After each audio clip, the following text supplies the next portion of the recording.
bienvenue à toutes et à tous. Vous êtes sur Inside News RDC et bienvenue à l'analyse du Conseil des ministres.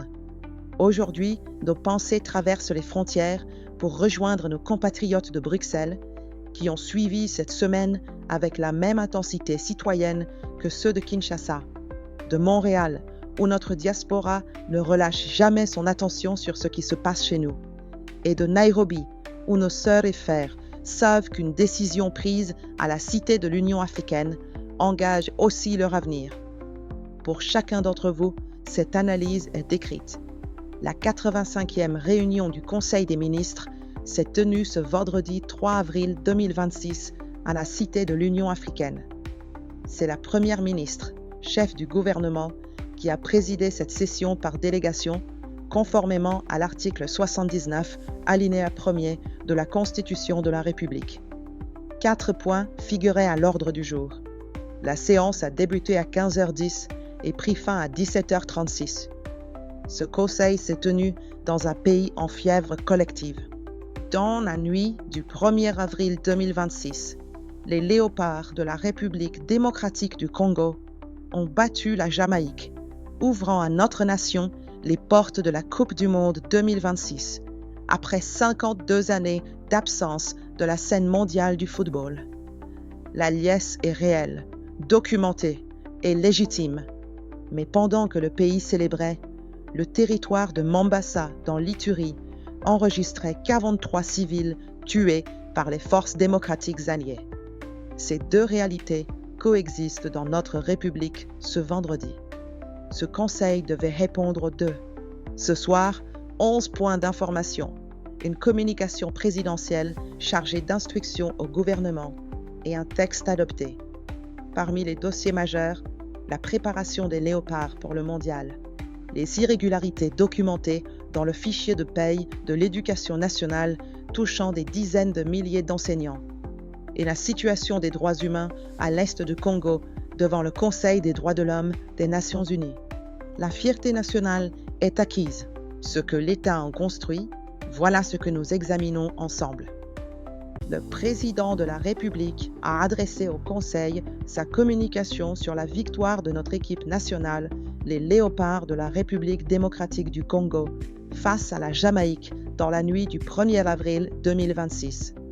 Cette performance ouvre à notre pays la voie de la qualification à la Coupe du Monde 2026, marquant le retour de la République démocratique du Congo à cette compétition internationale après 52 années d'absence. Le chef de l'État a félicité les joueurs, le staff technique et l'ensemble des encadreurs de l'équipe nationale. Il a lancé un appel à nos compatriotes pour qu'ils réservent aux Léopards un accueil vibrant à leur retour à Kinshasa, prévu dimanche 5 avril 2026 à l'aéroport de Njili. Cette communication s'accompagne de 3 instructions précises au gouvernement. Le ministre des Sports et Loisirs est instruit d'élaborer et de soumettre, dans les meilleurs délais, un plan stratégique et holistique de préparation de l'équipe nationale couvrant les aspects techniques, logistiques, médicaux, organisationnels et psychologiques.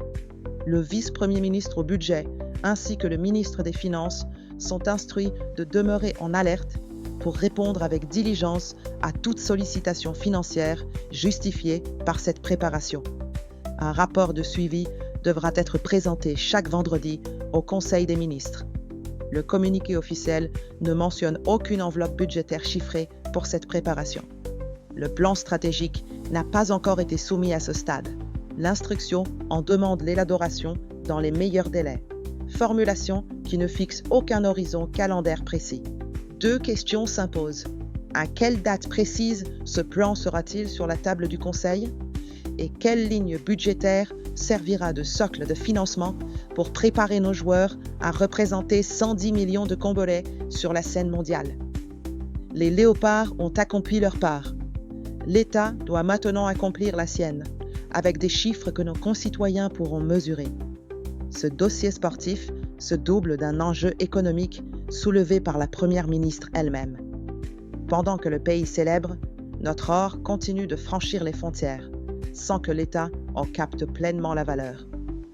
La Première ministre, chef du gouvernement, est revenu devant le Conseil sur la nécessité de renforcer la stratégie de captation et de sécurisation du flux d'or en République démocratique du Congo. Pour répondre aux préoccupations soulevées par le président de la République lors de la 79e réunion du Conseil des ministres du vendredi 20 février 2026, une équipe de travail composée d'experts des ministères et services techniques concernés avait été constituée. Ces travaux ont permis d'identifier plusieurs pistes de solutions. La finalisation de la révision du manuel des procédures de traçabilité des produits miniers, de l'extraction à l'exportation. La conclusion de la révision du décret régissant le centre spécialisé d'achat, de commercialisation et d'exportation de l'or issu de l'exploitation artisanale, notamment en ce qui concerne la procédure et la fiscalité. La bancarisation progressive des coopératives minières et des négociants. Le déploiement effectif de l'inspection générale des mines et du centre d'expertise, d'évaluation et de certification des substances minérales précieuses et semi-précieuses aux postes frontaliers. Et le renforcement de la participation de la RDC au mécanisme régional de certification de la CIRGL.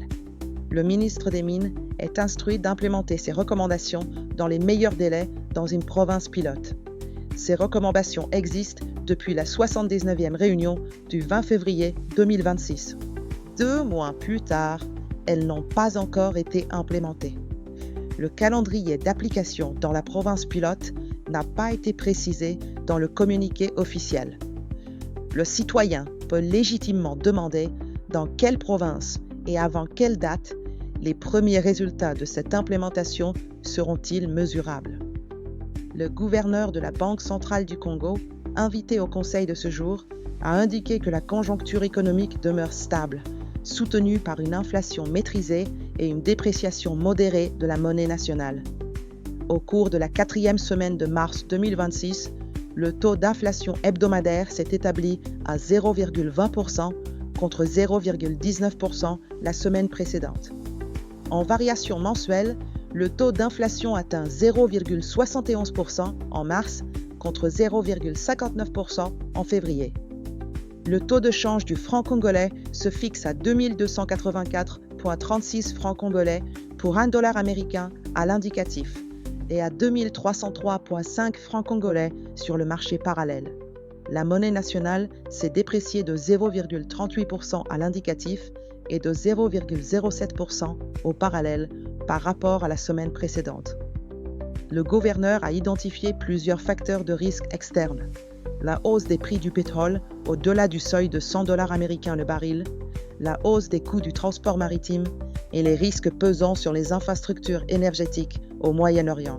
Ces recommandations portent sur la perception des impôts et taxes en monnaie nationale pour soutenir la demande du franc congolais, le renforcement du suivi des prix des produits pétroliers et des coûts logistiques, et la diversification des sources d'approvisionnement énergétique. Un baril au-delà de $100 pèse directement sur l'équilibre du budget domestique de nos foyers. Le signal mérite une réponse calendaire précise de la part du gouvernement. La stabilité économique affichée dans les indicateurs ne reflète pas le tableau sécuritaire qui s'est construit au cours de la même semaine à l'est du pays. Le vice-premier ministre, ministre de l'Intérieur, a informé le Conseil de la persistance des incursions des forces démocratiques alliées dans les localités du territoire de Mambasa.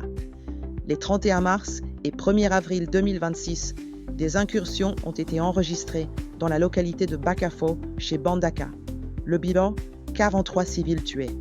Un campement des forces de défense a été incendié. Les villages de Kalitaf et MPA ont été pillés. Des dispositions ont été prises avec le gouverneur militaire du Lualaba pour contenir ces attaques. Ces incursions qualifiées d'œuvres terroristes des ADF sont signalées aux mêmes endroits de manière répétée. 43 civils tués en moins de 48 heures. L'arithmétique est sans concession. Si les dispositions annoncées produisent leurs effets, le bilan sécuritaire présenté au Conseil du vendredi 10 avril 2026 le confirmera. Sur le front de la défense, le vice-premier ministre, ministre de la Défense nationale, a précisé que les FARDC restent en alerte et déterminés à défendre leurs positions et les populations dans les provinces du Nord Kivu et du Sud Kivu. Dans le territoire de Djougou, les forces s'emploient à absorber la violence et à prévenir tout déplacement de population pour sécuriser les civils sur place. Dans le territoire de Walikale, en province du Nord Kivu, les FARDC s'activent pour la mise en œuvre de ce qui a été convenu à Washington au sujet de la question des FDLR. Une troisième cache d'armes appartenant à la coalition CRPIR M23 a été découverte. 14 éléments CRP se sont rendus, signaux qualifiés de positifs par le communiqué officiel. Le chef d'état-major général des FARDC a lancé une opération de neutralisation des éléments résiduels qui se caractérisent par des attaques contre la population civile et des embuscades dans le Katanga. Dans les périphéries de Kinshasa et dans la province du Maine-Dombe, le ministre délégué chargé des anciens combattants a fait le point sur l'opération en cours contre les Mobondo.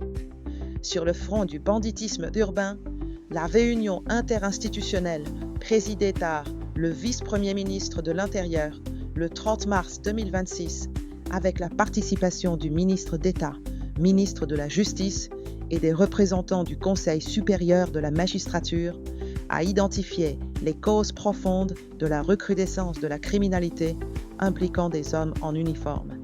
Déficit de discipline et de commandement dans certaines unités, prolifération des armes légères, insuffisance des mécanismes de contrôle interne et de sanctions, les mesures annoncées, financement d'une opération de contrôle de la détention illicite d'armes, instruction au chef d'état-major général des FARDC et au commissaire général de la police nationale de sanctionner les responsables de la prolifération des armes légères, intensification des audiences foraines et mise en place d'une cellule de suivi réunissant les ministères de l'Intérieur, de la Défense, de la Justice et le Conseil supérieur de la magistrature.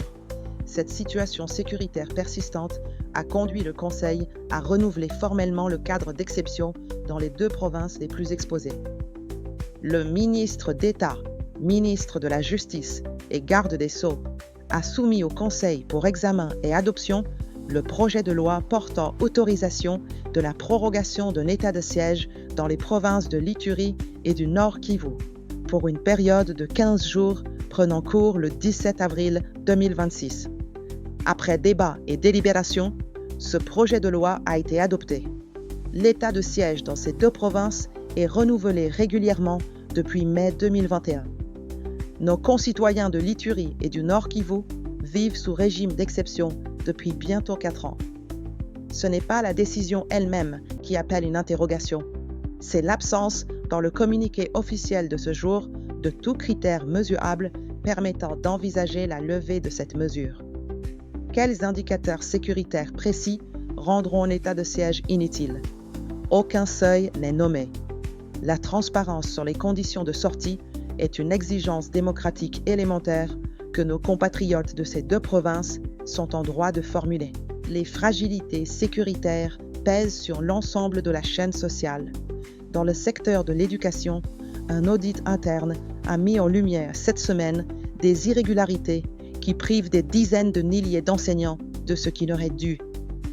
La ministre d'État, ministre de l'Éducation et de la Nouvelle Citoyenneté, a informé le Conseil de l'État d'avancement de l'assainissement du fichier de paye du secteur de l'éducation, géré par la DINACOP, et de la sécurisation du paiement de la prime de gratuité.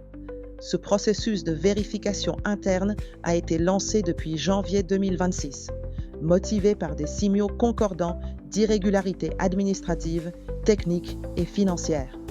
Les chiffres établis en mars 2026, 700 249 agents sont payés dans ce secteur. Parmi eux, 624 081 enseignants répartis entre 11 697 au maternel, 380 017 au primaire, 234 367 au secondaire et 6 168 administratifs. En janvier 2026, 32 732 enseignants du niveau primaire ont subi une ponction irrégulière sur leur prime de gratuité. La régularisation a été opérée dès février 2026 au profit de ces enseignants.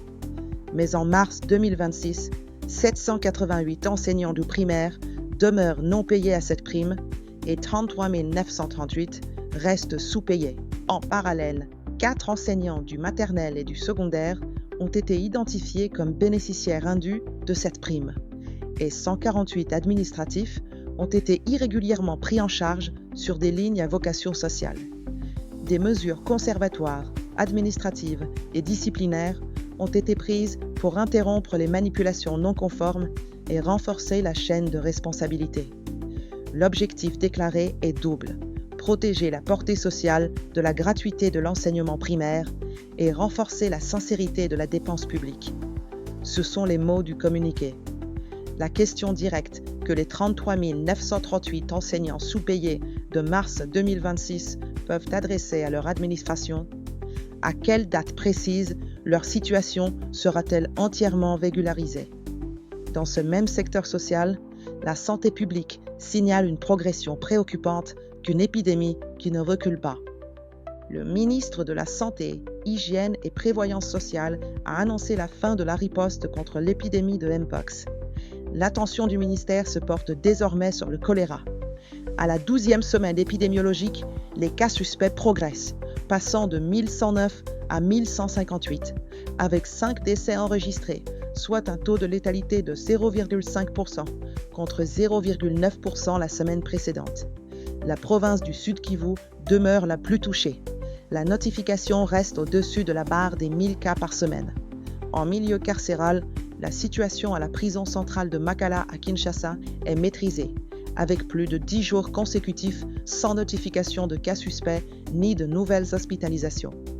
En revanche, à la prison de Mbanza-Mbungu, des cas suspects ont été notifiés au 1er avril 2026, avec 148 cas cumulés dans 14 cellules et 2 pavillons touchés sur les 11 que compte cet établissement. Des actions de riposte sont en cours. Le signal de vigilance est clair. Tant que la notification hebdomadaire reste au-dessus de 1000 cas, la riposte ne peut être allégée. Dans le Sud Kivu, qui concentre simultanément insécurité et fragilité sanitaire, l'accès aux soins pour nos concitoyens en zone de conflit reste une équation que l'État n'a pas encore résolue. Les agents de santé et les travailleurs de terrain dont dépend cette riposte relèvent d'un marché du travail dont un contrôle récent a mis au jour des défaillances sérieuses. Le ministre de l'Emploi et du Travail a présenté les résultats d'un contrôle déclenché dans le secteur du placement de la main-d'œuvre locale, en exécution d'une instruction présidentielle donnée lors de la 58e réunion du Conseil des ministres. Sur 625 services privés de placement répertoriés, 233 sont en règle, soit moins de 4 sur 10. Les 402 structures restantes opèrent dans l'irrégularité. Absence d'agrément du ministère de l'Emploi et du Travail, absence de contrat de travail, absence de prise en charge médicale, non-application du SMIG et non-reversement des cotisations sociales et de l'impôt sur les personnes physiques. Un moratoire de 30 jours a été proposé pour faciliter le transfert des contrats de travail vers les sociétés en conformité avec la législation, afin de garantir la continuité de l'emploi. Le ministre a également rassuré le Conseil de la fin des travaux de construction des centres INPP de Maluku, de Glosier et de Kisangani. Pour le centre INPP de Kalemi, un terrain a été acquis sur fonds propres de l'INPP, les études de faisabilité sont bouclées et le budget global de construction attend son financement. Le moratoire de 30 jours est une mesure transitoire. Ce que nos concitoyens employés par ces 402 structures doivent obtenir à l'issue de ce délai, c'est un contrat de travail régulier, une prise en charge médicale effective et un salaire au minimum légal. Le bilan de ce moratoire devrait figurer à l'ordre du jour du Conseil de début mai 2026. Après ces bilans exigeants, 2 notes permettent de mesurer des avancées concrètes dans la formation de notre jeunesse et dans le dialogue entre les pouvoirs. Pour l'édition 2025 des épreuves certificatives de la formation professionnelle, 143 centres ont accueilli 16 565 candidats, dont 7 200 femmes.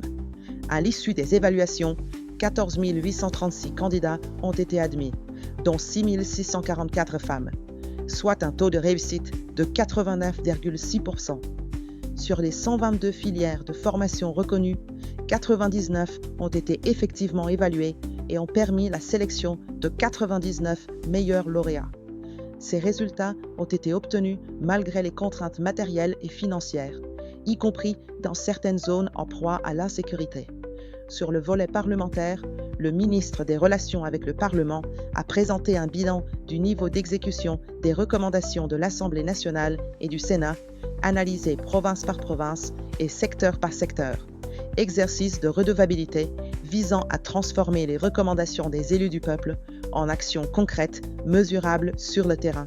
Les membres du Conseil ont par ailleurs approuvé le relevé des décisions prises lors de la 84e réunion ordinaire du Conseil des ministres du vendredi 27 mars 2026.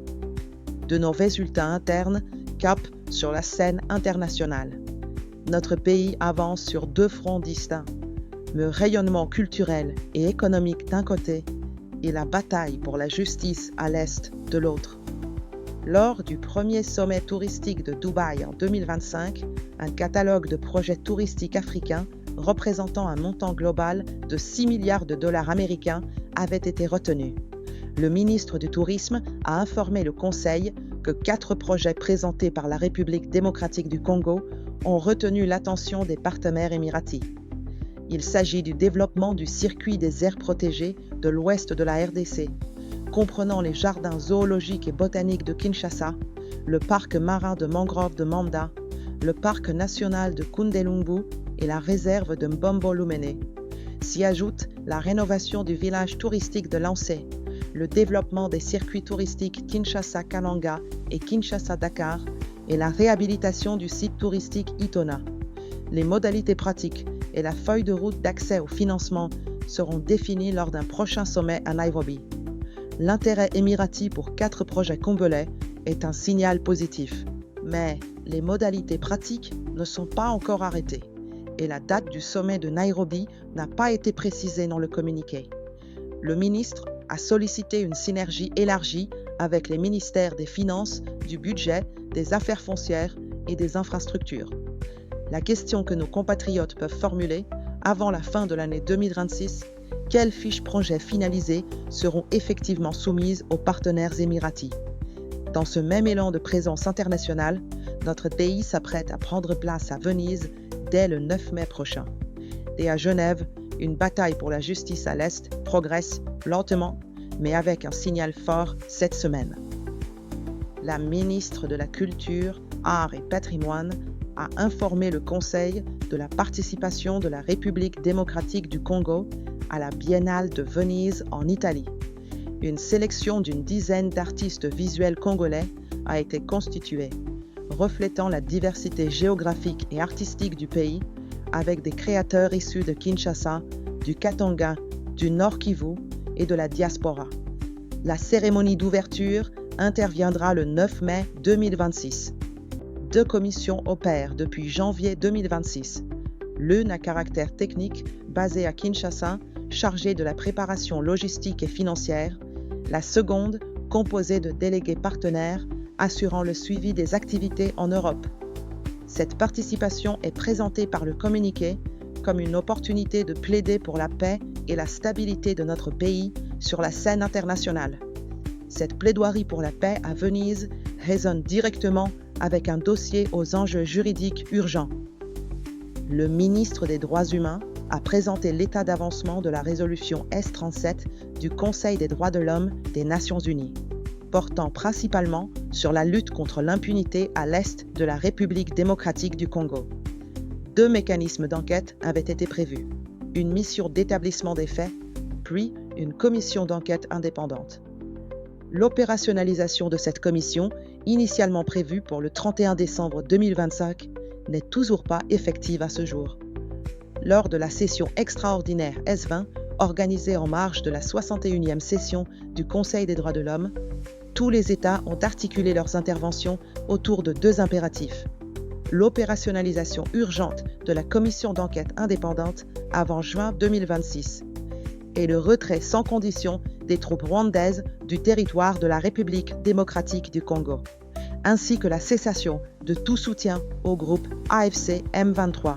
Le ministre des Droits humains a annoncé une arrivée imminente de cette commission d'enquête internationale à Kinshasa. Si la commission est opérationnelle avant juin 2026, nos concitoyens du Nord Kivu et du Sud Kivu auront enfin un mécanisme officiel pour faire documenter sur le plan international les violations qu'ils subissent. Chaque semaine de retard supplémentaire représente des crimes non documentés, des familles sans recours. Le délai est court, l'enjeu est direct. Ce 85e Conseil des ministres aura été celui d'une république prise entre deux versants d'elle-même. La fierté d'une qualification historique sur un terrain de football et la persistance de crises qui ne se résolvent pas à coups de sifflet. Revenons sur les décisions majeures de cette session. Les Léopards qualifiés pour la Coupe du Monde 2026, 52 ans après la première participation de notre nation à cette compétition, appellent un plan stratégique de préparation que le ministre des Sports et Loisirs doit soumettre dans les meilleurs délais et un financement que le vice-premier ministre au budget et le ministre des Finances doivent mobiliser. Aucune enveloppe n'a été chiffrée dans le communiqué officiel. Dans l'Ituri, 43 civils ont été tués par les ADF entre le 31 mars et le 1er avril 2026 dans le territoire de Mambasa.